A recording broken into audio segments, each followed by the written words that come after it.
बिस्मिल्लाहिर्रहमानिर्रहीम। अस्सलाम वालेकुम रहमतुल्लाहि व बरकातुहू। मुझे सबसे पहले आज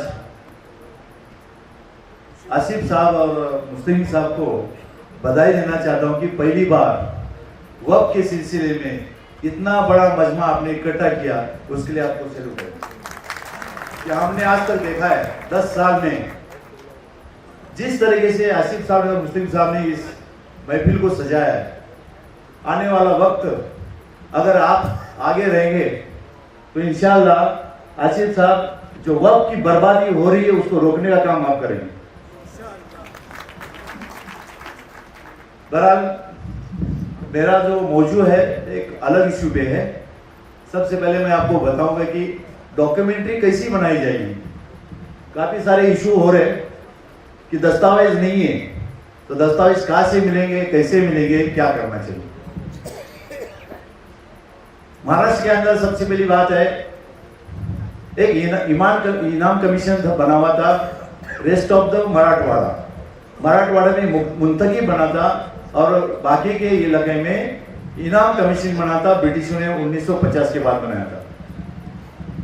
वो बनाने की वजह ये थी उनको कि उनको उससे टैक्सेशन लेना था, लेकिन आज के तारीख में उसका सही इस्तेमाल हमारे इनाम प्रॉपर्टी वर्क प्रॉपर्टी के लिए सही काम में आ रहा है। इनाम कमीशन जब बना उसके पहले बादशाह लोगों ने सनद बनाई। उस सनद का इस्तेमाल करके इनाम कमीशन में अदालत लगाकर पूरे महाराष्ट्र के और बाकी इंडिया के प्रॉपर्टी को एक एलिनेशन बनाया, रिकॉर्ड बनाया। हर गांव का रिकॉर्ड है उसके अंदर इनाम प्रॉपर्टी जब आती है तो उस प्रॉपर्टी के अंदर मुस्लिम की आती, हिंदू की आती, क्रिश्चियन की आती, कुलकर्णी वतन आता। तो ये सब आपके सामने मौजूद है। तो इसलिए वो लैंड एलिनेशन हर गांव का आपके पास रहना चाहिए और वो मिलने की जगह है पुणे के अंदर आर्कोलॉजी या तो पूरा अभिलेखागार। उसके बाद आती एलिनेशन के बाद आपका रेवेन्यू रिकॉर्ड आता है 7/12, गांव नंबर 3, गैजेट। तो ये डॉक्यूमेंट को सीरीज में लाया जाता है। हुआ ये कि जब 7/12 का कॉन्सेप्ट आ गया तो उस कॉन्सेप्ट में ये हुआ कि उस वक्त उस दरगाह मस्जिद कब्रिस्तान नाम लिखने के बजाय उधर उस मुत्तवल्ली का नाम लिखा गया और उससे जो गड़बड़ी शुरू हो गई तो आज तक चल रही है कि मुत्तवल्ली सोच रहा है कि मेरे बाप की प्रॉपर्टी, जबकि वो आपकी नहीं है। ये प्रॉपर्टी उम्मत की प्रॉपर्टी है, देश की प्रॉपर्टी है। और वो इसलिए दी गई है कि उम्मत के हर मसले को, बेवा को, यतीम को और अपाहिज लोगों को कैसी मदद की जाए, उसकी एजुकेशन में मदद की जाए। तो खिदमत माश और मदद माश ये दोनों कॉन्सेप्ट पुराने जमाने से चलते आने के बावजूद भी हमारे गिरेबान में हमें झांक के देखना पड़ेगा कि हमने क्या किया। हम गैरों पे उंगली उठाना बंद कीजिए, अपने गिरेबान पे झांक कीजिए। अगर आप ये नहीं करेंगे तो वो प्रॉपर्टी कैसी बचेगी। तो ये डॉक्यूमेंट्री सबसे इंपॉर्टेंट अहम जरूरी चीज है कि आपके सभी मस्जिद कब्रिस्तान ईदगाह के पास ये चाहिए। आज के तारीख में जो उम्मीद पोर्टल आ गया उसके लिए ये सबसे जरूरी चीज है। 29 मई 2025 को वक्फ बोर्ड ने एक नोटिस जारी किया। किसको पता है? कितने लोगों को पता है? हाथ ऊपर कीजिए। कितने लोगों को पता है? देखिए 4 लोग पता है। मतलब हम कितने पीछे हैं। 29 मई 2025 में आया हुआ नोटिफिकेशन आज तक हमें पता नहीं।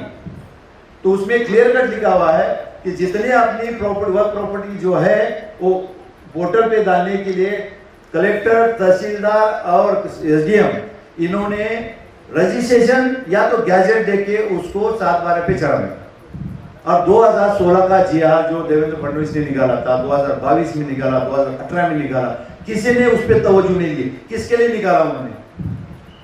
आज तक उस चीजों पे किसी ने गौर नहीं किया। तो हमें ये काम करना है।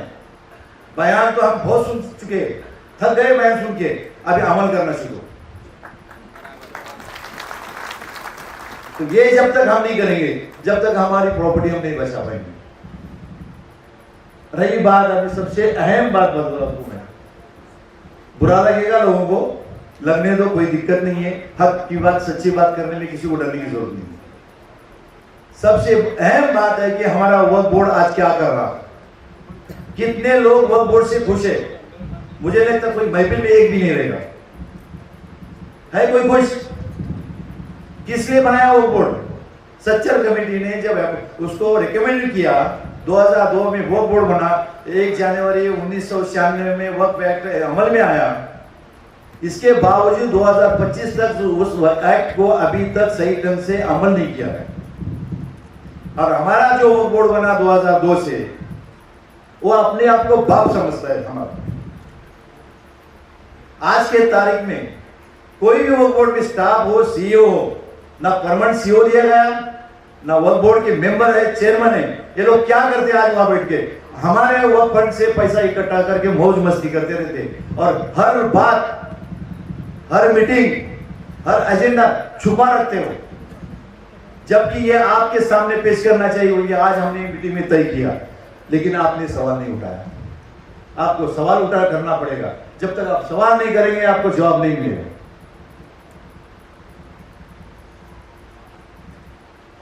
क्योंकि आज हम पूरे महाराष्ट्र में देख रहे हैं, आज का मौजूदा वक्फ बोर्ड 4 प्रॉपर्टी, नासिक के प्रॉपर्टी आपको पता है नहीं पता है? दुधारी मस्जिद कितनी पुरानी है, उसको नॉन वक्फ किया। एक मस्जिद को नॉन वक्फ कर रहे हैं। ये वक्फ बोर्ड उसलिए बनाए, वक्फ को प्रोटेक्ट करने के लिए बनाए कि नॉन वक्फ करने के लिए बनाए? ये सवाल आपको करना पड़ेगा। अगर आप नहीं करेंगे तो हम कुछ नहीं कर सकते। अपने हक के लिए मांगो। हमें हक मांगने के लिए है। मुसलमान हाथ फैलाता नहीं, मुसलमान हाथ दान देता है। जब ज़कात, सदका, फितरा जब देता है तो हम हाथ क्यों फैलाए? अल्लाह ताला ने इतनी प्रॉपर्टी दी है। महाराष्ट्र के अंदर ऑन रिकॉर्ड 96,000 प्रॉपर्टी है, लेकिन मेरे पास 1,25,000 वक्फ प्रॉपर्टी के डॉक्यूमेंट्स है। उसमें से अगर 25% भी प्रॉपर्टी आप अपने हाथ में लेंगे, उस पे एजुकेशन, उसके अस्पताल, उसके अंदर डेवलपमेंट आप करेंगे, तो कोई भी मुसलमान रास्ते पे नहीं देखेगा। हमारे मस्जिदों के सामने बुरखे में बेवा बैठी है, मस्जिदों के दरवाजे में बुरखे की औरतें बैठने के लिए नहीं है। ये समझना चाहिए। हमारे मस्जिदों के दरवाजे में जो भी आएगा उसको मदद करने के लिए बैठे रहे हो। और आज हालत क्या है? हर मस्जिद के सामने लाइन लगी हुई है और हम क्या कर रहे हैं? खामोशी ही चल रहे। तो हमारा फर्ज बनता है, जो हमारे मुत्तवली है उनका फर्ज क्या है? मुत्तवली का मतलब क्या है आज तक समझे लोगों ने? ट्रस्टी का मतलब क्या है? तो लोगों ने उनके ऊपर भरोसा दिलाया, आप अच्छा काम करेंगे, उम्मत के लिए काम करेंगे। लेकिन आज के मुत्तवली जो बने हुए, उन मुत्तवली ने क्या किया? अगर डेटा निकालूं, आप हैरान हो जाएंगे। तो हमें क्या करना है, ये बड़ी बात है। अभी इस वक्फ बोर्ड में क्या चल रहा है मैं आपको बता दूं। आसिफ साहब, बहुत जरूरी बात है। आज का वक्फ बोर्ड जो चल रहा, आज मुसाफिर खाना जो 1923 में बना, जिसके अंदर मस्जिद है, आज भी उस मुसाफिर खाने में नमाज होती है, उसको 2000 अप्रैल में 9 अप्रैल को नॉन वक्फ करता है वक्फ बोर्ड। आप खामोश है सर। नासिक की मस्जिद, दुधारी मस्जिद, उसको नॉन वक्फ किया, सब खामोश। साबुत सिद्दीकी ट्रस्ट, उसको नॉन वक्फ किया, सब खामोश। नूर हॉस्पिटल बॉम्बे का, उसको नॉन वक्फ किया। जो वक्फ बना चुके हैं, जिसने जो आपको वक्फ कर दिया, इनको किसने हक दिया कि तुम नॉन वक्फ करने वाले कौन होते हो? तो ये सवाल आपको करना पड़ेगा। अगर आप सवाल नहीं करेंगे तो सवाल कौन करेगा? आज के तारीख में वक्फ बोर्ड के अंदर हम जब ये सवाल कर रहे हैं, और उसके बाद चारों, आसिफ साहब, चारों ऑर्डर पे हमने स्टे लाया है। चारों ऑर्डर पे ये आपको करना पड़ेगा। इसलिए मेरे दुश्मन बन चुके हैं, कोई फर्क नहीं पड़ता, कोई फर्क नहीं पड़ता। हमारे पीछे उन्होंने दुनिया भर की कोशिशें कर रहे हैं। मेरे साथ जो काम करते हैं उनको वो नौकरी से निकाल रहे हैं। आप सोचो, हमारे साथ जो उठते बैठते ताल्लुकात, जितने सलीमुल्लाह के ताल्लुकात में, उसको नौकरी से निकालो। अभी 3 वाकया हो गए इसमें। जो लोग अच्छा काम करते हैं तो हमें उन पे सवाल करना पड़ेगा। हम तो चाहते हैं कि इस वक्फ बोर्ड को डिसॉल्व करो।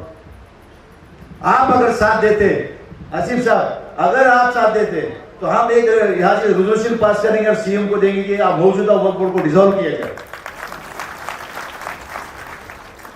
अगर अभी डिसॉल्व नहीं होता, सब बिक चुके हैं, मेंबर बिक चुका है, सीईओ बिक चुका है, चेयरमैन बिक चुका, सब पैसे के खातिर काम कर रहे हैं और हम खामोश। कब तक रहेंगे हम खामोश?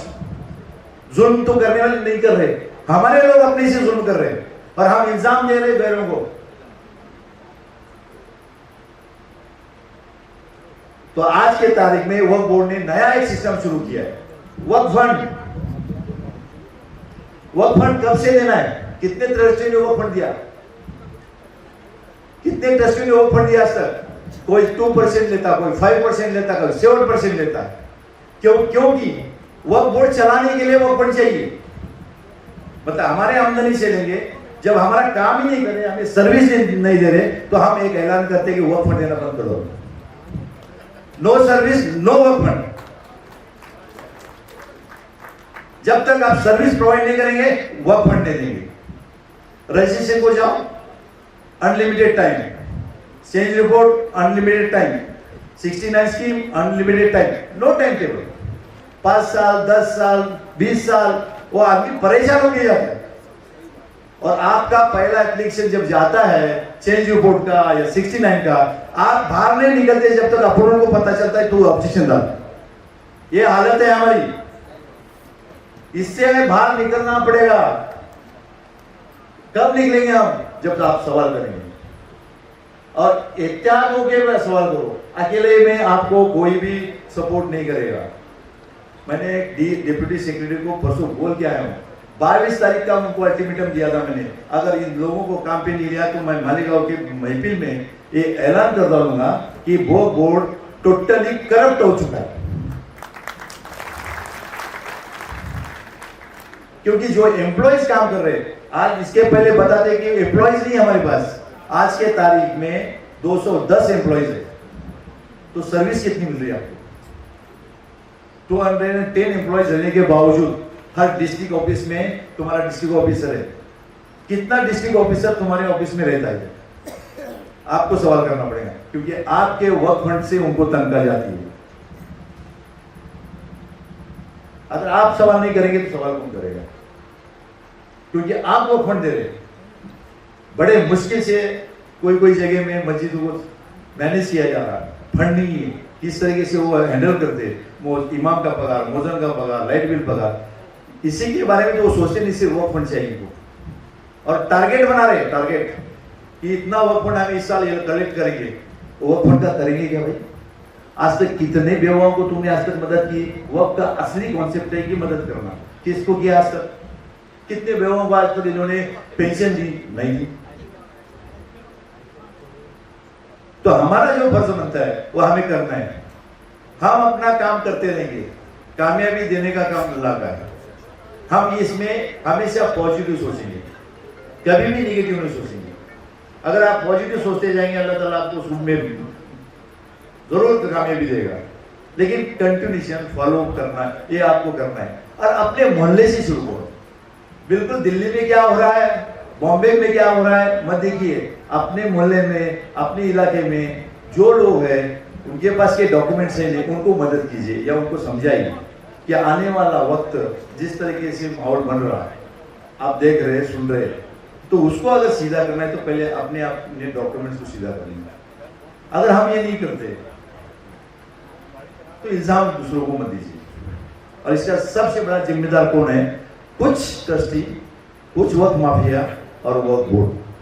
वक्फ बोर्ड के जो स्टाफ है, बिहाइंड द डोर उनको 2 नौकरी भी लगाया हुआ है। बिहाइंड द डोर, ये समझ लीजिए। वामसी वेबसाइट जब बनी, 10 साल वामसी वेबसाइट का काम चला। वामसी वेबसाइट में 5 आदमी जब वक्फ बोर्ड में थे, सेंट्रल वक्फ काउंसिल की तरफ से, उन्होंने वामसी का काम नहीं करवाया, अपना खुद का काम करवाया। लोगों को पता ही नहीं, अवेयरनेस नहीं,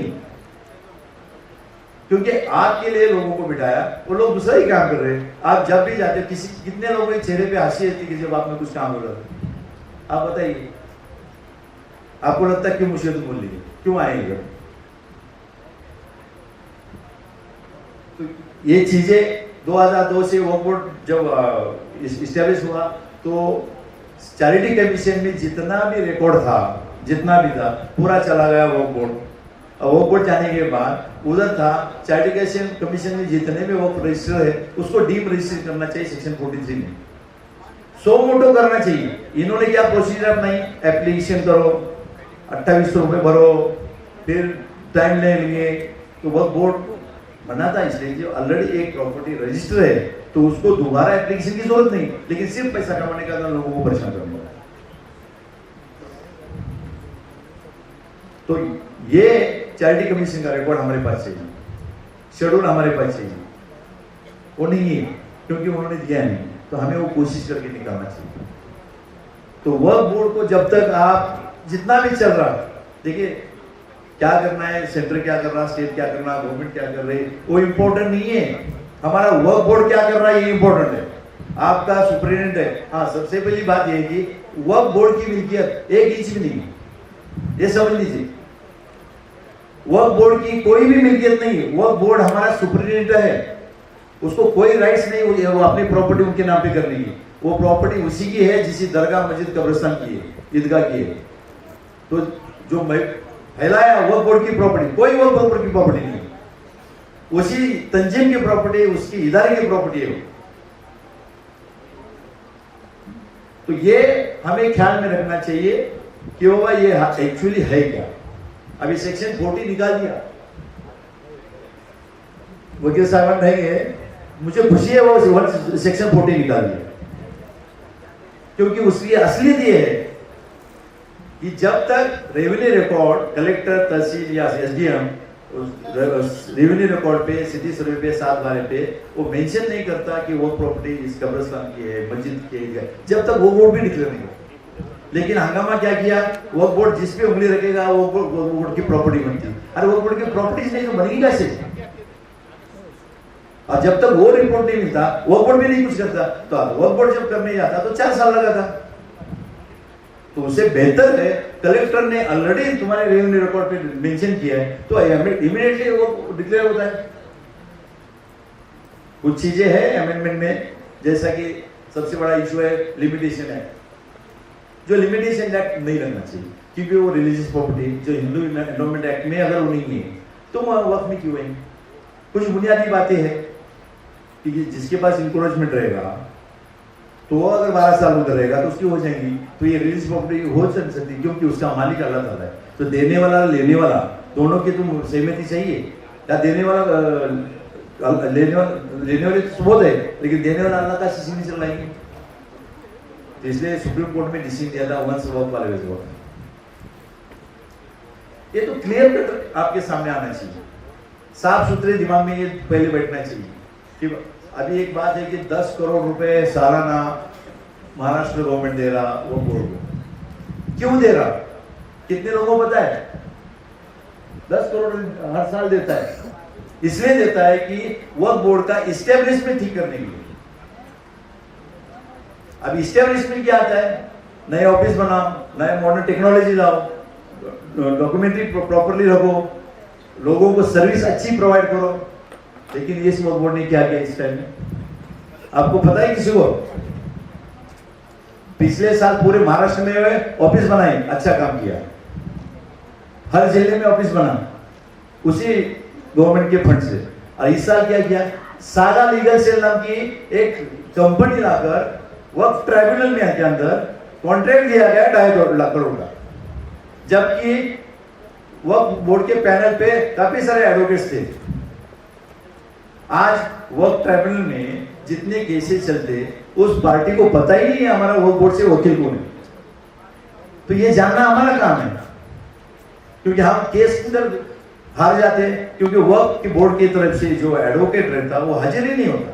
ये हमारा खुद का तजुर्बा है, हजारों लोगों का है, क्योंकि हमने उधर क्या नहीं दिया, पता ही नहीं तो क्या नहीं दिया। तो वक्फ बोर्ड का काम क्या होता है, उन्होंने रजिस्टर किया, उन्होंने स्कीम मंजूर की, चेंज, उसको जब चैलेंज होता तो चैलेंज में हम केस हार जाते, तो वक्फ बोर्ड ने वहां अपना प्रॉपर से नहीं दिया, क्योंकि वो एडवोकेट ही नहीं होता। अगर आप भी उल्टा काम किया, नहीं तुम्हारे पास पैसा नहीं है, और तुम बोलते कि इसलिए हमने उस शाखा को दिया, उसको 2.5 करोड़ दिए सालाना। मेरे पास तो एडवांस में 37 लाख का पेमेंट दिया उन्होंने। किसका पैसा है? उम्मत का पैसा है। आपको सवाल करना पड़ेगा उस पर। हम तो करेंगे करेंगे, लेकिन आप सबको मिलकर सवाल करना पड़ेगा। जब तक हम ये सवाल उनको नहीं करेंगे, जवाब नहीं आएगा। अंधेरे में मीटिंग रखते हैं, अंधेरे में। ये मीटिंग में अंधेरे में रखने के लिए बनेगा ये महफिल, इतना मजमा वो बोर्ड में जाता, और तुम्हारा काम तुम्हें पता नहीं कब होगा। पार्लियामेंट टीवी भी दिखती, असेंबली टीवी भी दिखती, कारपोरेशन टीवी भी दिखता, लेकिन हमारा वक्फ बोर्ड का अंधेरे में रहता है, कोने में। तो कोने में क्यों है? एक रेजोल्यूशन आपके सामने नहीं आता है, कौन सा रेजोल्यूशन क्या है, तो हमें वो मांगना पड़ेगा। अगर नहीं देते तो हमें एहतियात करने में रास्ते पे उतरना पड़ेगा और इनको बताना पड़ेगा कि हम हमारे लिए, हम आपके लिए नहीं।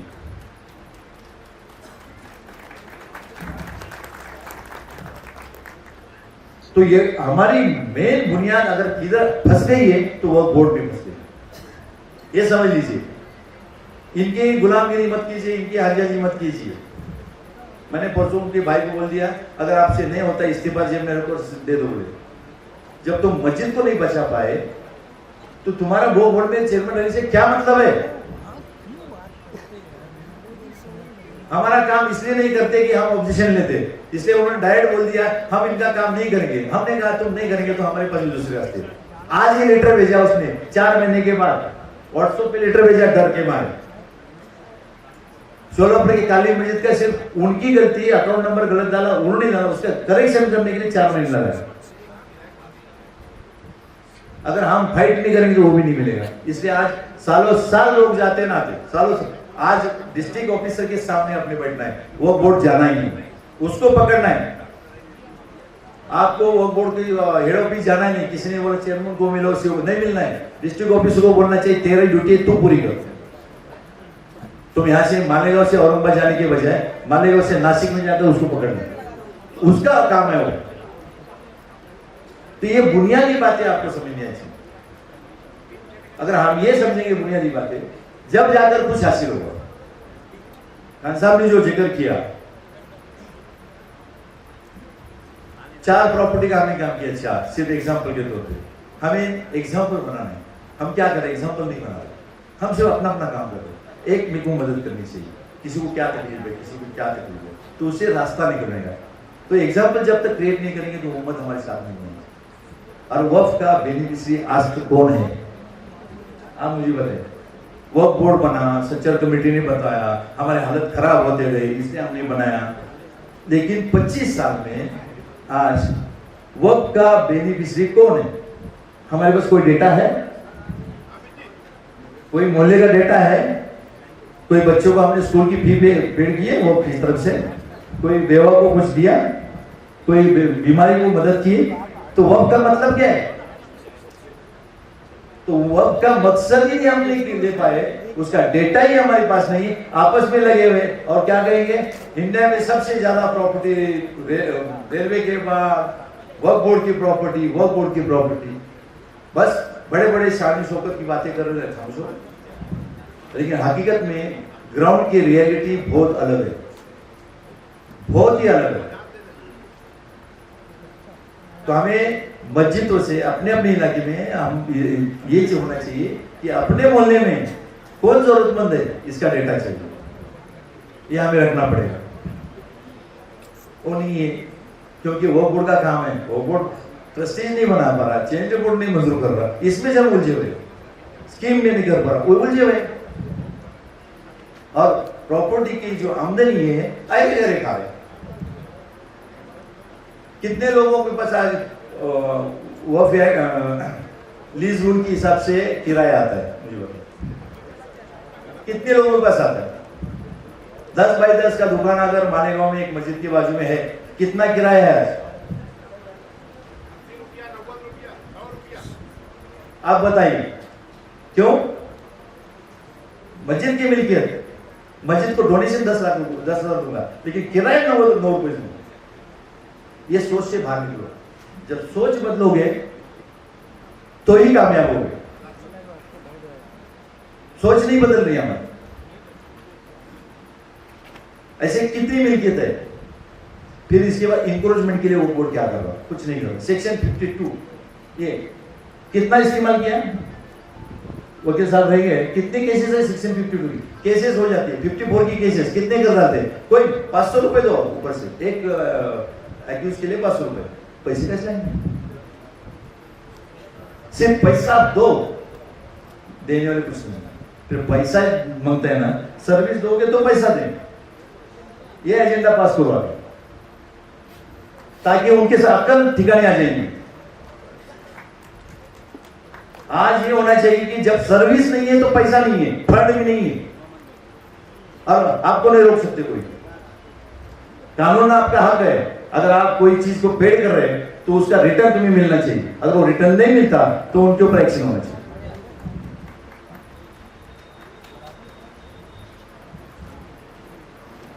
तो बहरहाल वह पोटेंशियल है बहुत बड़ा, उम्मत के लिए, देश के लिए इतना बड़ा पोटेंशियल है वो, और आज के तारीख में पूरा वैकेंट है, आपको काम करने के लिए इतनी स्पेस है, उसमें अनलिमिटेड है, सिर्फ शुरुआत करने की जरूरत है,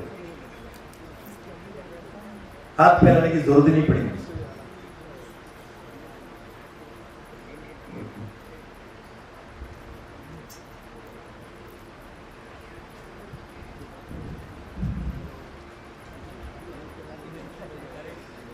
अब देखो 36 के अंदर बहुत बढ़िया आसिफ साहब ने ये बिल बनाया है, इतना बढ़िया बनाया है कि इसका अगर आप इस्तेमाल करेंगे तो आपको कोई दिक्कत नहीं, कोई दिक्कत नहीं, प्रॉपरली बना है।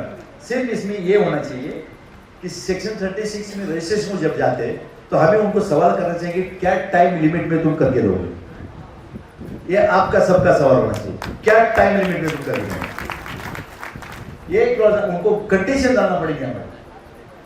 दूसरी बात है ऑडिट, ऑडिट का मामला जो अभी क्लियर करता हूं मैं आपको।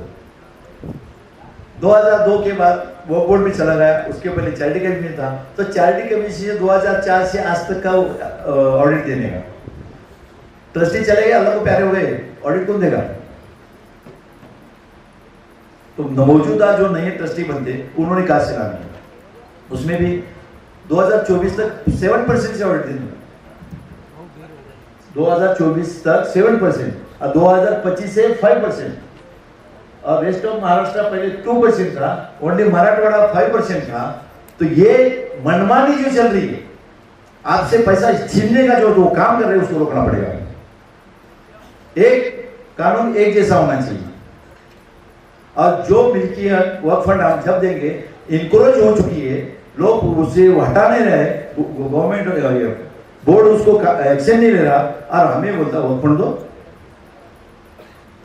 जो बैठे हैं उधर गैर कानूनी तौर पे, उनके ऊपर तुम वहां से किराया बढ़ाने की कोशिश नहीं कर रहे।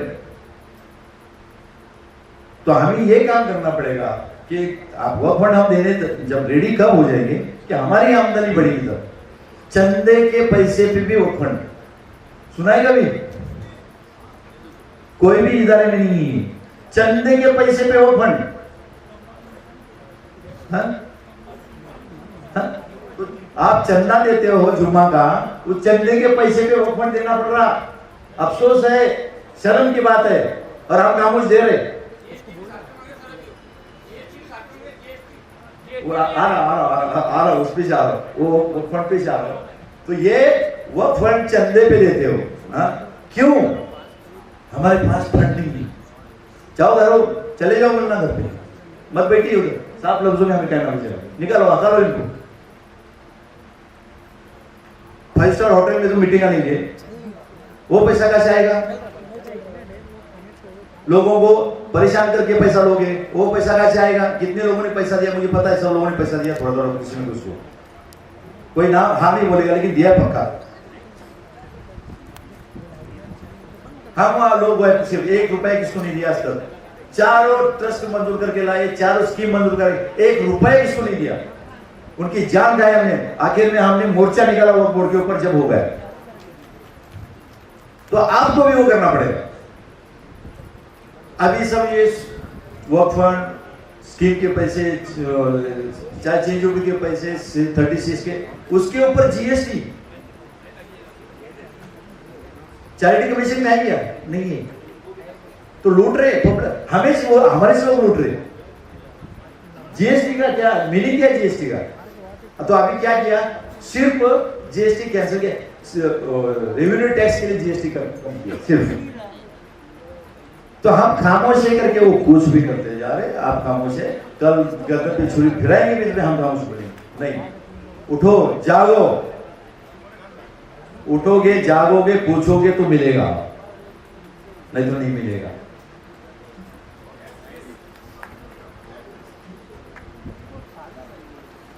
स्कीम के लिए सबसे पहले स्कीम की जो हेयरिंग होती है, हेयरिंग जो मामला चला हेयरिंग का, कॉन्स्टिट्यूशनल बॉडी सुप्रीम कोर्ट के ऊपर की बॉडी हो गई। एक ही बात, कॉन्स्टिट्यूशनल बॉडी जो बैठे हैं हेयरिंग को, उनको पता ही नहीं है क्या एक्ट एंड क्या है। और कॉन्स्टिट्यूशनल बॉडी और नॉन वर्क करने में पहली बॉडी महाराष्ट्र की रहेगी जो आज की तारीख में हर वक्त को नॉन वर्क करते बैठेगी। तो उसको टाइम लिमिट की तरह दो इंसान वो हेयरिंग को जा जाके परेशान होते हैं। तो इसी पे हमें सवाल करना पड़ेगा, इसी पे उनको पूछना पड़ेगा। अगर आपसे नहीं होता कुर्सी छोड़ो, सीधा आवाज करो, कुर्सी छोड़ो।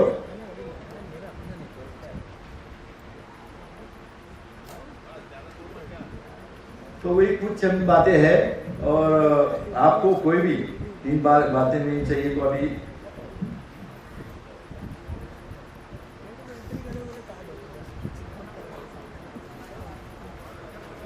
इस वक्त प्रॉपर्टी में हमें डेवलपमेंट पे ख्याल लेना चाहिए। वक्त प्रॉपर्टी मिल जाएंगी, सब कुछ हो जाएगा, लेकिन उसके लिए कुछ ना कुछ इदारे बनते जाने चाहिए, उसके पे ख्याल दो।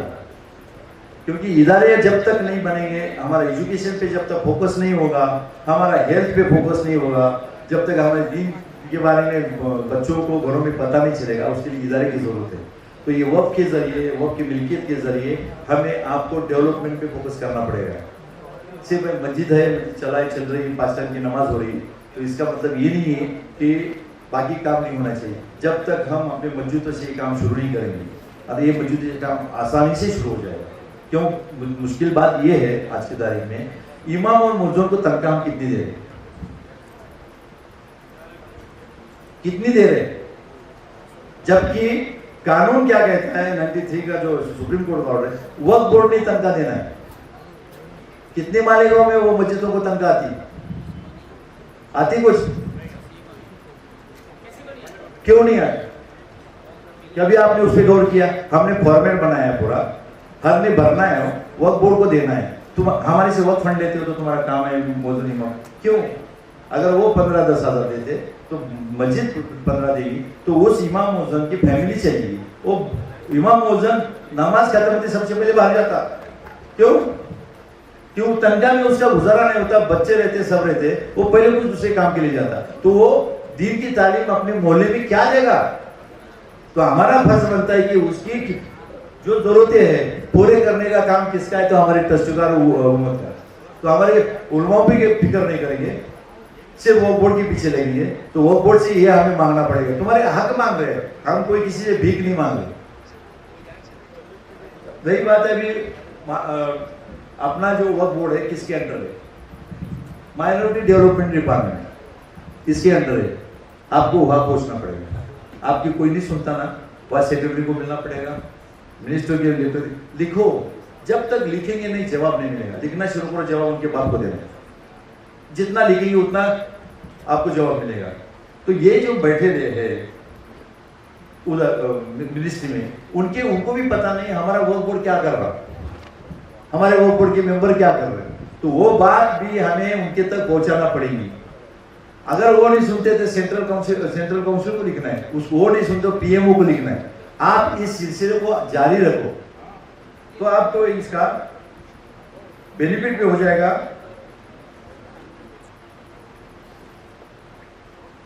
तो आज के तारीख में मैं इतना ही कहूंगा, आखिर में सभी महफिल को, आप इधर उधर की बातें छोड़ दो, वक्फ बोर्ड के कामकाज पे फोकस करो, वहां बैठे हुए करप्ट लोगों को हटाने का काम करो। उनके अगर जब तक आप ये नहीं करेंगे, आज हमारे पास एक एग्जांपल है, अभी नजर गई उनके ऊपर मेरी, जिंदा रहते इंसान को उन्होंने मौत से डिक्लेयर कर रहे हैं सिराज भाई। ये वक्फ बोर्ड का काम है।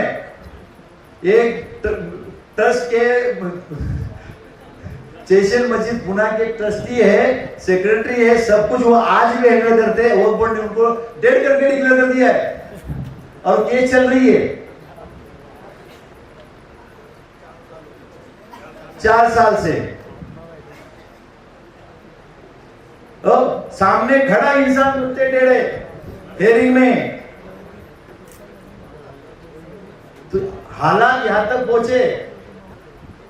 तो ये सब छोड़ो, मतलब किधर क्या चल रहा, किधर क्या चल रहा है, अपने इदारे पे, अपने डॉक्यूमेंट पे, अपने काम पे फोकस रखो, सब इकट्ठा हो जाओ। जिसको जरूरत पड़ती है एक साथ मिलके वक्फ बोर्ड पे धावा बोल दो। जिस दिन धावा तुम बोलोगे तुम कामयाब हो जाओ, सब वक्फ बोर्ड परेशान हो जाए, सीधा हो जाए। तो बहुत बहुत शुक्रिया मुझे बात करने का मौका दिया, और हम ग्राउंड की रियलिटी को समझ के बात करते हैं। टीवी डिबेट में भी हमने बात किया, यही मुद्दे पे बात किया। हम अपने विजन को, अपने सच्चाई को सामने रख के, कोई भी माइक करा रहा है तो हम इधर उधर नहीं होते। मेरे लिए बहुत सारी अभी कोशिश चल रही, इनको पकड़ो, इनको जेल में डालो, हम तैयार है जाने के लिए। मैं सबके सामने बताता हूँ, जो भी वो बोर्ड के मेंबर है और जो चेयरमैन आज जो चाहता है कि सलीम मुल्ला को कैसा तो रोको। अगर सलीम मुल्ला ने एक बार भी गलती किया तो तुम रोक सकते हो, वरना उनके पास कोई मौका ही नहीं। तो हम आपसे उम्मीद यही रखते हैं कि आप लोग एहतियात कीजिए, अपने अपने मोहल्ले से एक मस्जिदों के ट्रस्टी से मीटिंग, अपने मसले अपने मस्जिदों से हल करो। ना वक्फ बोर्ड में जाओ, ना ट्राइब्यूनल में जाओ, आपके लिए कोई नहीं बैठा है। जो भी अपनी अनबन है उधर खत्म करो, एक दिल से वक्फ बोर्ड में जाके चेंज रिपोर्ट डालो। No objection sanction scheme, no objection sanction. हमारे मसले हम हल करेंगे। ना अदालत की जरूरत है, ना हमें वक्फ बोर्ड की जरूरत है। और आज के तारीख में मैं बताता हूँ, एटीकेटी से एक रिपोर्ट है, आपको पता है नहीं पता। एटीकेटी एक कमीशन बना था वक्फ बोर्ड के ऊपर, वो बोर्ड क्या काम कर रहा है, कितना गलत काम किया। उसके बाद भोगी कमेटी का एक रिपोर्ट बना। हमें गवर्नमेंट को प्रेशर डालना पड़ेगा एटीकेटी से के रिपोर्ट को एक्शन में लो, और जितने पुराने नए वो बोर्ड के मेंबर है उन पे एक्शन लो। जब तक ये हम नहीं करेंगे ये चलता रहेगा। अपने पास कानून से चलने का आसान रास्ता इतना अच्छा है, सिर्फ हमें कानून में चलने की आदत डालनी चाहिए, किसी की मत सुनो। और एक खास बात, जितने आज के तारीख में कारपोरेशन नोटिस दे रही, आपकी मस्जिद नहीं निकले, चल रहा ना माहौल पूरे महाराष्ट्र में, चिखली में हुआ, कोल्हापुर में हुआ, पुणे में हुआ। अभी क्या कर रहे हैं, कुछ लोग हाईकोर्ट जा रहे हैं, कुछ लोग सिविल कोर्ट को जा रहे हैं। अरे भाई नहीं है, आपके लिए वक्फ ट्राइब्यूनल बना हुआ है स्पेशल। वक्फ ट्राइब्यूनल का मतलब क्या है, आपको वहां इंसाफ देने के लिए बैठे रहे हो। तो हमारे लोग क्या कर रहे हैं, उनको गुमराह करके ट्राइब्यूनल के जाने के बजाय चले जाते किधर, हाई कोर्ट और सिविल कोर्ट। आपको मैं याद दिलाता हूँ, पुणे की 2 मस्जिद को मैंने स्टे लेके आया, कोल्हापुर की 1 मस्जिद को स्टे लेके आया, पिंपरी चिंचवड के 5 मस्जिदों का हमने डिमोलिशन का स्टे लेके आया, नो डिमोलिशन करके। तो आपको ये रास्ता अपनाना चाहिए। तो आपको यही हमें बताना है कि रास्ते बताएंगे हम, चलना काम आपका है। बहुत बहुत शुक्रिया।